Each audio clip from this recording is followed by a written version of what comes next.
Namaskaram to everyone. My name is Mannarkoil Balaji. I am a percussion artist specializing in the South Indian percussion instrument called Mridangam. Rhythm is the oldest impulse of man. As we have seen in many African countries or African civilizations and even the Indus Valley civilizations, the playing of drums have been widely used from the very early stages till today. Mridangam especially is a very old instrument, and I am today going to talk about its evolution to its present stage, what we see here. The origins of various instruments in India have been attributed to various gods and goddesses. The Gandharvas, Kinnaras, Narada and Tumburu were all connected with the science and art of music and musical instruments. The evolution of Mridangam, the topic for the day, will have three segments. First segment will cover various literary references. The second segments will cover the structural development and the structural changes. And the third segment will cover the artistic developments and also various different schools of this art form. Segment 1, very early literary work in the Tamil language called Santana Prakasham lists 7 foremost percussion instruments, of which Mridanga comes as the top of the instrument. Mridanga, Maddalam, Jallari, Karadikai, Beri, Pataka, Kudamura. Kudamura is also called Panchamukhavadya. Panchamukha means 5-faced instrument. Pancha means 5, Mukha is face. This is also called a face of the instrument. Drum head, we say drum head. So Panchamukha means 5-face. Kudamura is called Panchamukhavadya. The term Mridanga was originally applied by Bharata to the drum called Pushkara, as it was mentioned in Sangeet Ratnakara of Sargadeva, 13th century AD, chapter 6, verse 1025. There are many mythological versions of how Mridangam was made and how Mridangam was developed, but by far an authentic version could be that of sage Swati. While going to fetch water from the nearby pond, he heard the sound of rain falling on the lotus leaves. Lord Indra was the god of rains, so he created the raindrops so that they fell on the leaves, different types of leaves, that is a smaller leaf, a medium leaf and a bigger, wider leaf. So each of the raindrops falling on different types of the leaves created different types of sounds. So sage Swati thought that these could be made as an instrument, and he made an instrument called Pushkara. The celestial architect was Vishwakarma. With the help of him, sage Swati created an instrument called Pushkara, which had all these types of sounds. The Pushkara were 3 types of instruments which are called Mridanga, Panava and Dardura. So it was called Pushkara Traya. Traya means 3, Pushkara Traya. After creating this instrument, the clouds helped in producing the sounds on the instrument. Vidyut Jiva, Taditwan, Kokila and Airavata, all these types of clouds created different types of sounds on the instruments. We have various references in iconography, the temples and other architecture in Bharut, Mathura, Gandhara, Amaravati, Nagarjuna Kunta, Sanchi, Konark, Ajanta, Chidambaram, Mukteshwara temple, Bhuraneshwara, Badri near Mumbai. They are some of the landmarks in India which depict the different types of Vedic percussion instruments through iconography. Some seals of Mohenjo-daro pertaining to the Indus Valley civilization contain depiction of men playing long cylindrical drums hung around their necks That posture is called Alingya posture, which is the instrument placed horizontally. This type of drums resemble Assamese instrument called Karran or another instrument called Dhol, which is popularly used in Andhra Pradesh.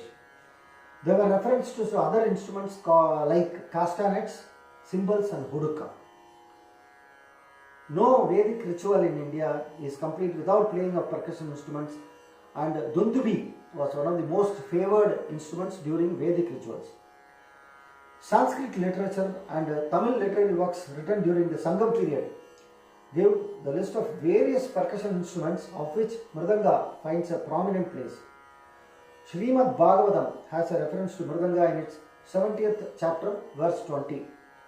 Bharata's Natya Shastra 200 BCE classifies various instruments to be fit into 4 groups of instruments called Tatta, Shushira, Avanadha and Ghanavadyas. The percussion instruments come under the category of Avanadhavadyas as they are covered with animal hides. They are also called Charmavadyas. Charmavadya means covered with animal hides. The first such Charmavadya was Damaru, the instrument played by Lord Shiva himself. And there is also another, when we refer to this mythological story, the Mridanga is a reverse, that is actually the central portion of Damaru was cut and the side portions were joined, and that is how this shape of the Mridanga came into being. There is one more mythological story about that. Kalidasa, 4th to 5th century CE, has mention of this instrument in various works. Apart from this, Vaipulya Sutra, which is a Buddhist text, mentions explicitly about Mridanga. So also said that women of Yajurveda times were adept in playing various kinds of percussion instruments, and they were also adept in the science of rhythm. The flag of Yudhishthira's chariot carried the Mridanga as its emblem. In Harivamsha Purana, 1st or 2nd century CE, an addendum to Mahabharata, there is a mention of Mridanga, Turya, Bheri and Panava. Various scholars have opined that Nandi played Maddalam, and since Lord Vishnu also played the Mridanga, it was called Vishnu Vadya. Shiva Pradosha Sutra says Lord Vishnu plays Mridanga during auspicious Pradoshaka. In Tamil literatures like Silappatikaram and Sivaka Chintamani, there is a mention of Mridanga, but the name is called Tannumai. Mulavu is also referred to as a collection of such percussion instruments, and such percussion instruments are Tannumai, Bheri, Patakam, etc. They were collectively called Mulavu. Mridanga is also said to be an embodiment of Panchabhutas, or the famous 5 elements, since the right drum head signifies fire, the left head signifies water, the wooden barrel signifies earth, the sound vibration of the instrument signifies air, and the hollow inside the instrument signifies the space. Let's move on to segment 2, where we see the development of Mridanga as instrument, its evolution and its development, its structure.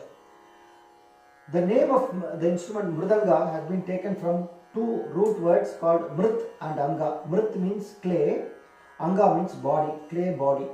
Generally, this portion, this wooden portion now which we are using, was earlier made out of mud and clay. This definition has been popularly accepted, even though a different version was given by Dr. V Raghavan in an article entitled "Why is Mridanga so called?" in the Journal of Music Academy, 1953. Dr. V Raghavan says that Mridanga gets its unique tone, or that vibrating tone, because of the black patch applied at the center of the right side drum. This is the black patch which is applied at the center of the right side drum head for the normal right-handed performer, and that is why it is called Mridanga and not otherwise as being popularly defined by many others. Vinaya Vijaya, a commentator of Kalpasutra of Bhadrabahu, says that both Panava and Mridanga were made out of mud. The black powder as paste, which is referred to as Marjana in Sanskrit and Marchanai in Tamil, is a fine bluish black mud deposited at the banks of many rivers, especially in Tanjore and other places. This mud was then made into a paste and was applied on the right side of the drumhead of the mridanga, which gave a special sound to it, and hence it was called mridanga. Dr. Raghavan opines that without this black patch, mridanga wouldn't have become a unique instrument, as there were many other mud-bodied instruments in vogue. What gave mridanga its unique tone was the application of this fine powder, and hence the name mridanga would be appropriate in this sense. And he also quotes Bharata, who says mrittika, which was used as marjana for this instrument, made it unique, and hence it is appropriately called mridanga. In Tamil literature also we find the same type of references, as the application of mud itself as the paste. Even before applying mud as the paste, they used water to lower the tensile strength of the skin, and then they were used to play. Later on they used the mud itself as a paste, and then they played the mridangam as the instrument. Because the mud used to wither away from the instrument so frequently, they found that this black patch, this is a special stone called kittam stone, and that stone is cut into a powder and mixed with cooked rice, and then made into a paste, and then applied on the mridangam on concentric layers, and then it is polished with a special type of stone to the desired level, so that you get the actual sound of the instrument. So such sound is possible only because of the application of this paste. This is referred to as marjana, we know. This is called manmarchanai, and in Tamil literary works, Panchamarabu and Mathalaviyal, they talk at length about Tannumai and Mathalav. We also find, as I already told, we also find Irndan Muravu, that application of water and application of mud as the first stage of development of the mridangam. The literature also mentions the height, weight, circumferences of the instrument, drum heads, as well as the drum size. In Samandar's period, the Muravu had only 8 ropes. Now we see 16 ropes of this kind. This was also earlier used as leather. Now this has been replaced with nylon ropes, and nylon ropes of either round size or flat size, or we also have nut and bolt instruments. Now the length of the instrument or the height of the instrument varies between 18 to 24 inches, and the drum head varies between 6 to 7 inches.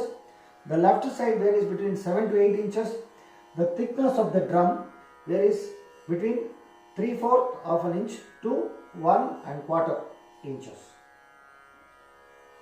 The credit for standardization of the size of this instrument, even though it were mentioned in the earlier literature from the 12th century or even 6th to 7th centuries, the Doyen Pudukottai Dakshinamurthy Pillai, 1875 to 1936, standardized the whole process, standardized the sizes of the instrument used for various types of pitches.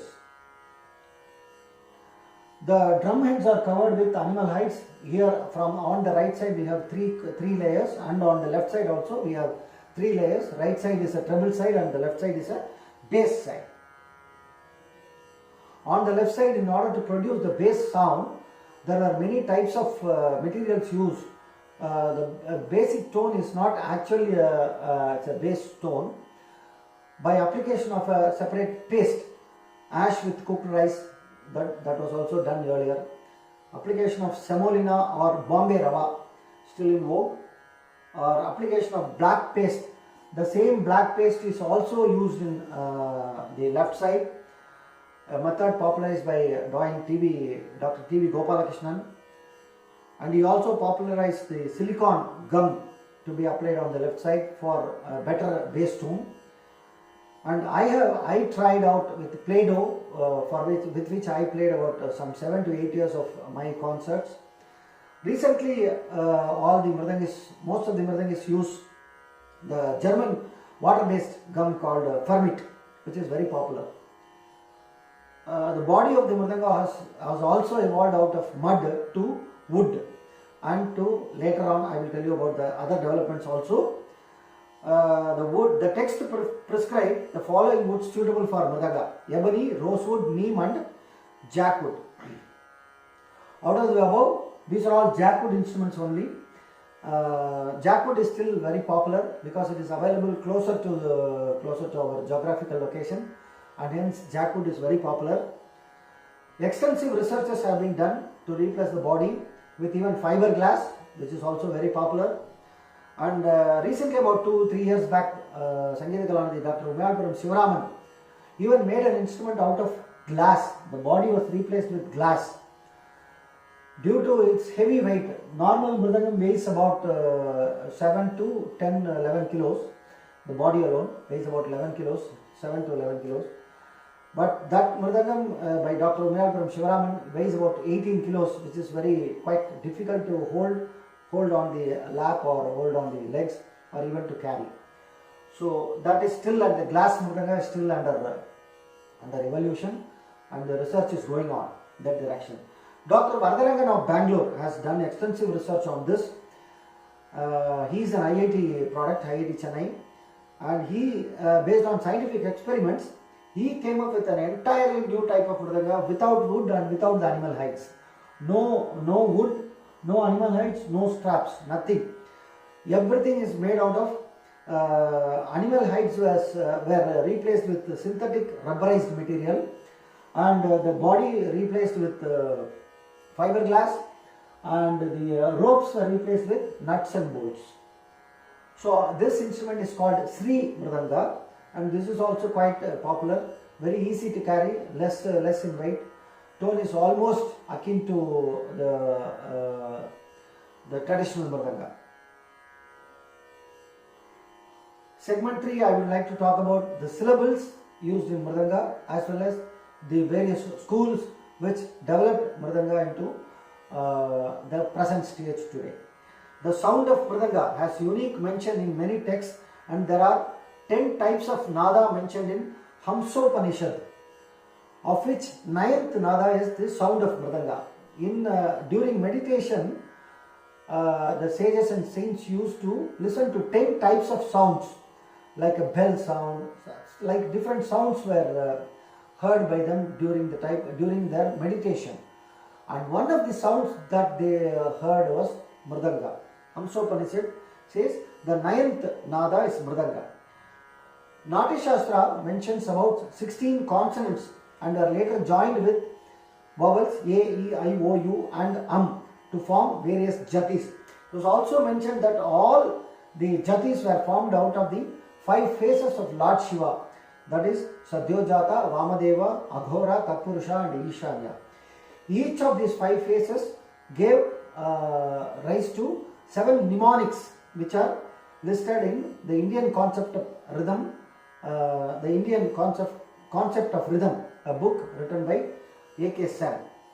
Sangeeta Ratnakara mentions 16 mnemonic syllables and 21 more syllables. From the point of view of practical learner or a student, 7 syllables are there: ta, di, tum, nam, tin, ta and chapu. Tamil literature gives about 52 syllables for Mulavu. Mulavu means it is combining all the percussion instruments, not only for Mridanga. Mridanga is one of the instruments in the group of instruments called Mulavu. Additionally, Mridanga also uses ja and la, as in takka janu and in talangu. Mridanga as a concert instrument that we know of today is about 200 years old. The evolution is about 200 years old. And in 19th century, this slowly started evolving. According to the records, Coimbatore Raghava Iyer, 1825 to 1876, was the first to usher music onto concert platform as mentioned by Dr. B M Sundaram in one of his articles on evolution of Mridanga. As per Tanjore Palace records, Hiroji Gopal Rao was supposed to be the first Mridanga artist in Tamil Nadu. He was a palace artist and a composer of many lavanis. After this, we have the first female Mridanga artist named Kamakshi Bai. There were a few other Mridanga artists in the 19th century who ushered in a new era of Mridangam as a main accompaniment in concerts. It was Narayanaswamy Appa, a disciple of Sivaswamy Appa and Gopala Rao Appa, who brought Mridanga to the status we know of it today. He was also rightly named as the father of Mridanga. Narayanaswamy Appa was called as the father of Mridanga. Various rhythmic forms that we know of today like Mora, Arudi, Tirmanam, Muktai, Korvais, Korakku and other technical terms were framed for Mridanga during this period. We also saw emergence of two prominent schools in the late 19th century and the beginning of 20th century. They were Tanjore School and Pudukkottai School. Tanjore School of Mridangam playing was pioneered by Tanjore Vaidyanath Iyer, and from this style we have doyens like Palgat Mani Iyer, living legends like T K Murthy, Dr. TV Gopalakrishnan, Umyalpuram Shivaraman, Kamalakar Rao, Tanjavur Ramdas, my first guru, and various others. Palgat Raghu sir also belongs to this school. The Pudukkottai tradition was pioneered by Pudukkottai Mamputiya Pillai. He was also attributed to have made Kanjira, the concert-worthy instrument. In this tradition, there were many artists, Pudukkottai Dakshinamurthy Pillai, Payani Muttaya Pillai, Setur Jamindar, Ramanathapuram Sankarashiva Bhagavathar, and many other Vidwans belong to Pudukkottai tradition. Payani Subramanian Pillai, the son of Payani Muttaya Pillai, is the torchbearer of Pudukkottai tradition, and we have a lot of his disciples, my guru Ramanathapuram M. N. Kandaswamy Pillai, Trichy Shankaran sir, Guruvayur Durai, and many other artists belong to this tradition. I think I have covered most of the evolution aspects of Mridangam, and I thank Bangalore University for giving me this wonderful opportunity to present the topic in front of you. Thank you very much and Namaste.